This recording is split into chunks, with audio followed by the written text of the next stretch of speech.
नमस्कार दोस्तों, welcome academy के यूट्यूब चैनल में आपका बहुत बहुत स्वागत। दोस्तों, हमने जो श्रृंखला चला रखी थी कक्षा 6 से लेकर 12वीं तक की राजस्थान अध्ययन की पुस्तकों का सॉल्यूशन की, उसी श्रृंखला का ये भी एक पार्ट है। दोस्तों, इससे पहले हमने कक्षा 6, 7 और 8 की पुस्तकों का पूरी तरह से सॉल्यूशन कर लिया है और सभी कक्षा 6, 7, 8 सभी मतलब एक कक्षा की पुस्तक के 2 वीडियो बनाए, यानी कि एक किताब के हमने 2 पार्ट करके उसका सॉल्यूशन किया। उसी प्रकार इसी में भी कक्षा 9वीं की किताब है ये, इसमें भी हम इस पुस्तक के 2 पार्ट करेंगे। ये वाला फर्स्ट पार्ट रहेगा और इसके बाद सेकंड पार्ट अपलोड हो जाएगा। चलिए हम वीडियो स्टार्ट करते हैं। वीडियो स्टार्ट करने से पहले आपसे निवेदन करना चाहूँगा कि चैनल को ज़रूर सब्सक्राइब करें और नोटिफिकेशन बेल आइकन को प्रेस करें। और दोस्तों, यह जो श्रृंखला चला रखी है ये बहुत महत्वपूर्ण श्रृंखला है, क्योंकि राजस्थान में होने वाली लगभग सभी प्रतियोगी परीक्षाओं में, क्योंकि राजस्थान जीके के क्वेश्चन पूछने हैं तो पूछेंगे इनसे, कक्षा 6 से 12वीं तक की किताबों से ही वो मैटर उठाते हैं, इसलिए ये बहुत महत्वपूर्ण है। चलिए स्टार्ट करते हैं। इसी श्रृंखला का पहला क्वेश्चन है आपके सामने, मत्स्य जनपद में कौन कौन से आधुनिक जिले शामिल हैं? इस क्वेश्चन का आंसर है अलवर, भरतपुर, धौलपुर, करौली।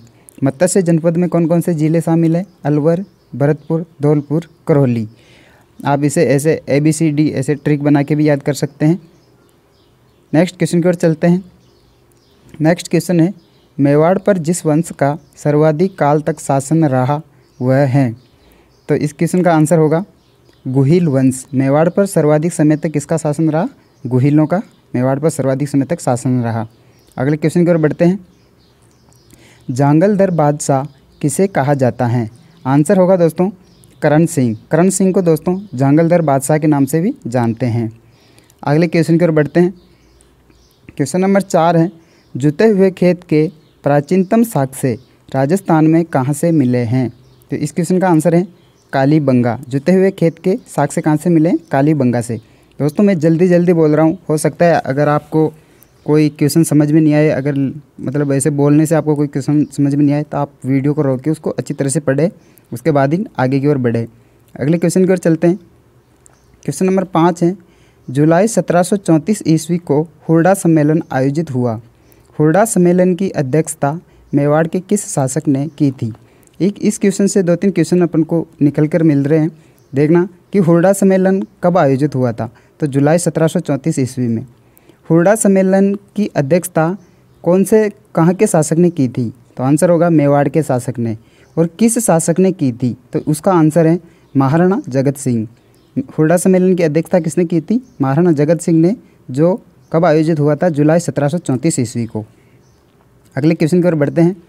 क्वेश्चन नंबर 6 है, डीग के जल महल का निर्माण किस शासक ने करवाया? तो इस क्वेश्चन का आंसर होगा बदन सिंह। बदन सिंह ने डीग के जल महल का निर्माण करवाया। और डीग दोस्तों कौन से ज़िले में पड़ता है? ये भरतपुर ज़िले में पड़ता है। अगले क्वेश्चन की ओर चलते हैं।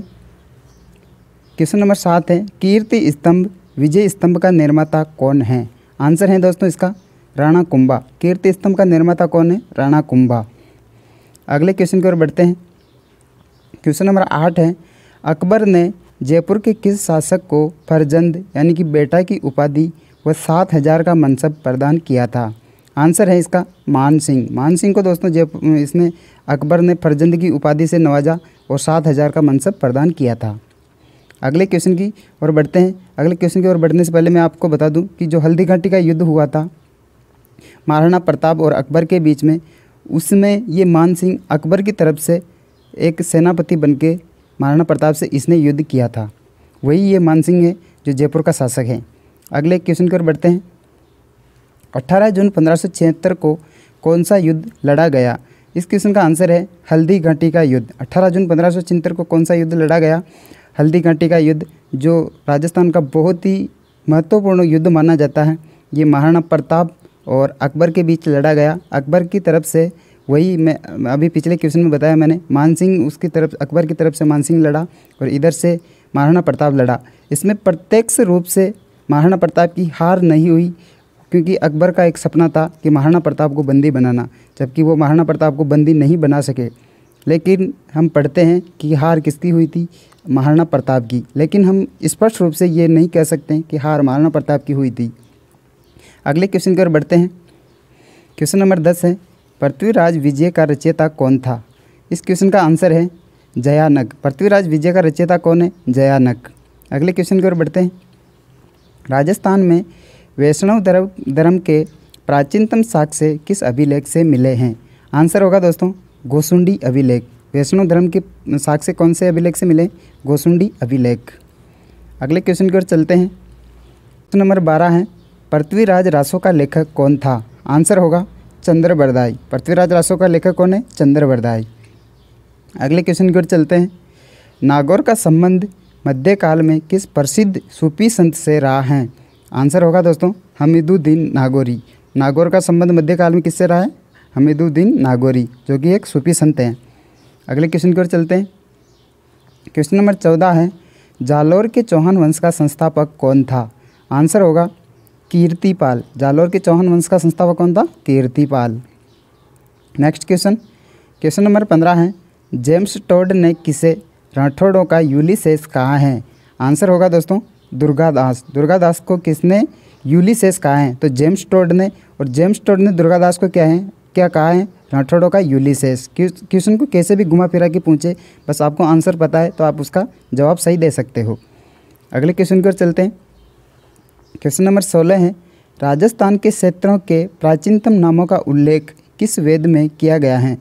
तो इसका आंसर होगा ऋग्वेद में। प्राचीनतम नामों का उल्लेख, प्राचीनतम नामों का मतलब है जैसे पहले राजस्थान को रायथान, राजपूताना ऐसे नामों से पुकारा जाता था, तो उनका विवरण कौन से वेद में मिलता है? ऋग्वेद में। नेक्स्ट क्वेश्चन, रणकपुर के जैन मंदिर का शिल्पी कौन था? आंसर होगा दोस्तों देपाग। रणकपुर के जैन मंदिर का शिल्पी कौन था? देपाग।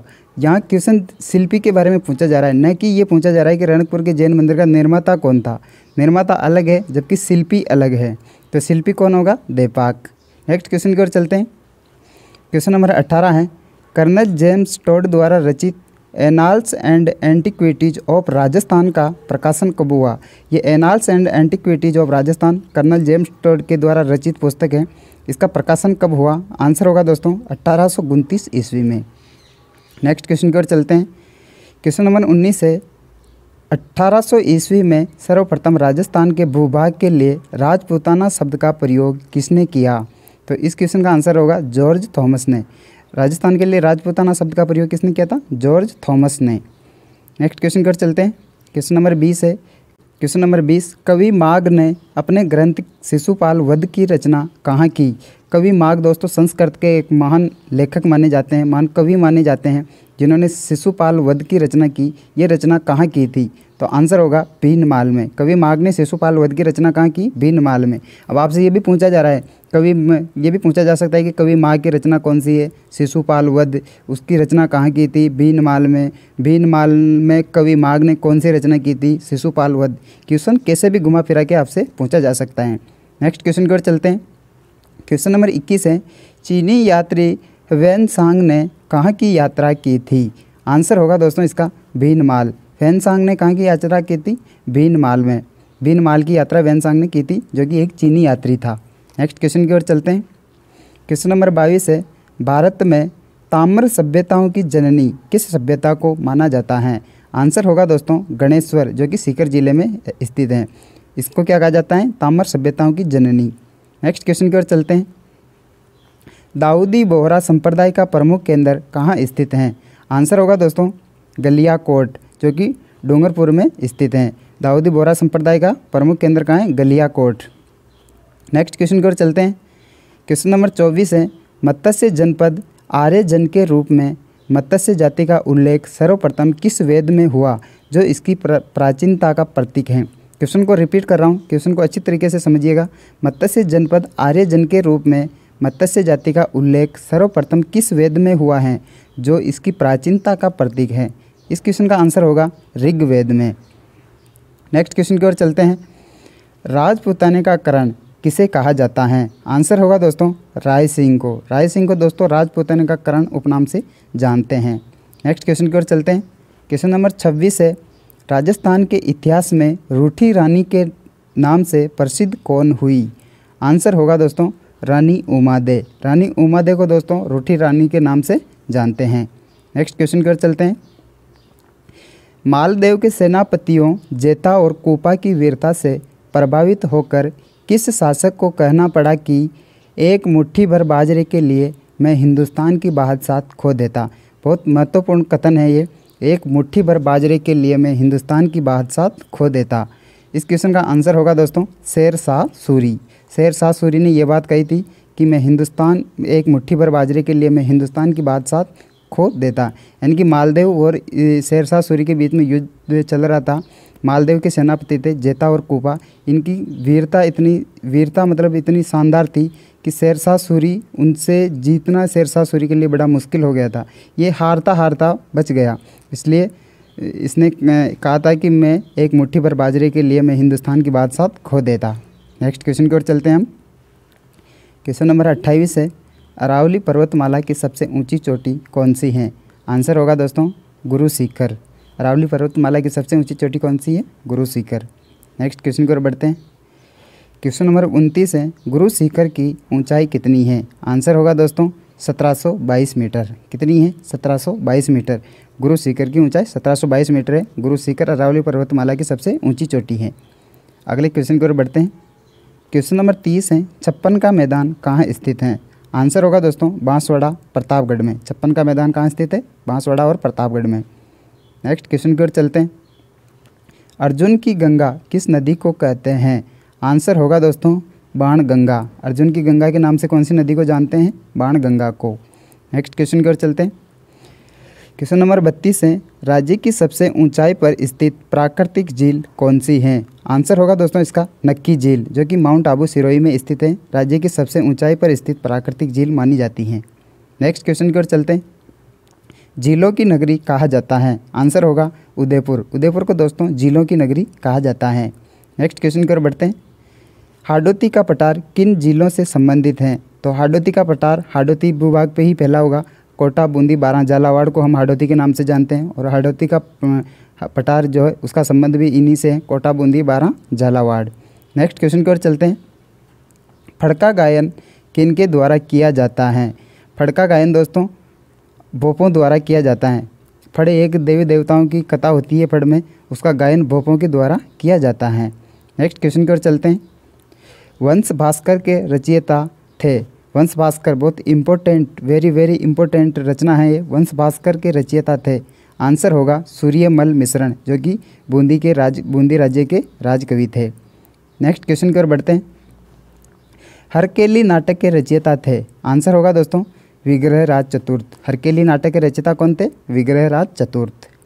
नेक्स्ट क्वेश्चन की ओर बढ़ते हैं। वेली कृष्ण रुक्मिणी री के रचयिता थे? वेली कृष्ण रुक्मिणी री के रचयिता थे? आंसर होगा पृथ्वीराज राठौड़। कौन थे? पृथ्वीराज राठौड़। क्वेश्चन की ओर बढ़ते हैं। क्वेश्चन नंबर 39 है, ढोल नृत्य कहाँ का प्रसिद्ध है? आंसर होगा जालोर। ढोल नृत्य कहाँ का प्रसिद्ध है? जालोर का। नेक्स्ट क्वेश्चन, बम नृत्य कहाँ का प्रसिद्ध है? तो बम नृत्य दोस्तों अलवर व भरतपुर का प्रसिद्ध है। नेक्स्ट क्वेश्चन की ओर बढ़ते हैं। गरबा नृत्य कहाँ का प्रसिद्ध है? गरबा नृत्य दोस्तों वैसे तो गुजरात का प्रसिद्ध है, लेकिन अब गरबा नृत्य राजस्थान के संदर्भ में पूछा जा रहा है तो गुजरात के आसपास के ज़िलों में होगा। गुजरात के आसपास कौन से हैं? डूंगरपुर हो गया, बांसवाड़ा हो गया, इन पे ही इनका मतलब वहाँ का ये प्रसिद्ध होगा। इसका आंसर होता है डूंगरपुर बांसवाड़ा। गरबा नृत्य कहाँ का प्रसिद्ध है? डूंगरपुर बांसवाड़ा, क्योंकि ये गुजरात से सटे हुए ज़िले हैं और गरबा नृत्य वैसे गुजरात का प्रसिद्ध माना जाता है, इसलिए राजस्थान की दृष्टि से डूंगरपुर और बांसवाड़ा का प्रसिद्ध है। नेक्स्ट क्वेश्चन की ओर चलते हैं। गीदड़ नृत्य कहाँ का प्रसिद्ध है? आंसर होगा शेखावाटी। गीदड़ नृत्य कहाँ का प्रसिद्ध है? शेखावाटी का। अगले क्वेश्चन की ओर बढ़ते हैं। पशु पक्षियों की चित्र शैली किसे कहा जाता है? आंसर होगा बूंदी शैली। ये भी एक इम्पोर्टेंट क्वेश्चन है कि पशु पक्षियों की चित्र शैली किसे कहा जाता है? तो कहा जाता है बूंदी शैली। नेक्स्ट क्वेश्चन की ओर बढ़ते हैं। क्वेश्चन नंबर 44 है, किस शैली पर मुगलकालीन प्रभाव सर्वाधिक पड़ा? क्वेश्चन को रिपीट कर रहा हूँ, किस शैली पर मुगलकालीन प्रभाव सर्वाधिक पड़ा? तो आंसर होगा जयपुर शैली। जयपुर शैली पर मुगलकालीन प्रभाव सर्वाधिक पड़ा था, क्योंकि जयपुर के ही वो थे राम सिंह वगैरह जो उधर मुग़लों में मिले हुए थे, तो इसलिए जयपुर शैली में मुग़लों का सर्वाधिक प्रभाव पड़ा। अगले क्वेश्चन की ओर बढ़ते हैं। रक्षाबंधन का त्यौहार कब मनाया जाता है? आंसर होगा श्रावण मास की पूर्णिमा को। श्रावण मास की पूर्णिमा को कौन सा त्यौहार मनाया जाता है? Rakshabandhan. Next question, question number 46 है, गागरोन दुर्ग किस श्रेणी में आता है? यानी कि पूछा जा रहा है कि गागरोन दुर्ग किस श्रेणी में आता है। जैसे दानवन दुर्ग है, एक जल दुर्ग है, एक कौन सा दुर्ग है? तो इस क्वेश्चन का आंसर होगा जल दुर्ग। गागरोन का दुर्ग किस श्रेणी में आता है? जल दुर्ग। गागरोन दोस्तों कहाँ स्थित है? झालावाड़ में। अगले क्वेश्चन की ओर चलते हैं। क्वेश्चन नंबर 47 है, गणेश चतुर्थी का त्यौहार कब मनाया जाता है? आंसर होगा इसका भाद्रपद शुक्ल पक्ष चतुर्थी। गणेश चतुर्थी का त्यौहार कब मनाया जाता है? भाद्रपद शुक्ल पक्ष चतुर्थी को। नेक्स्ट क्वेश्चन, देलवाड़ा के आदिनाथ मंदिर का निर्माता था। देलवाड़ा के आदिनाथ मंदिर का निर्माता था, यानी कि किसने इसका निर्माण करवाया था? आंसर होगा विमल शाह। किसने करवाया था? विमल शाह। धन्यवाद दोस्तों। वीडियो पसंद आया हो तो वीडियो को लाइक करें और अपने दोस्तों के साथ शेयर करें और चैनल को ज़रूर सब्सक्राइब करें, क्योंकि दोस्तों आपके लाइक शेयर सब्सक्राइब से हमें मोटिवेशन मिलता है और हम और भी आपके लिए बेहतरीन कार्य करने के लिए तैयार रहते हैं। सो आप चैनल को ज़्यादा से ज़्यादा सब्सक्राइब करें और वीडियो पसंद आए तो वीडियो को लाइक करें। धन्यवाद दोस्तों।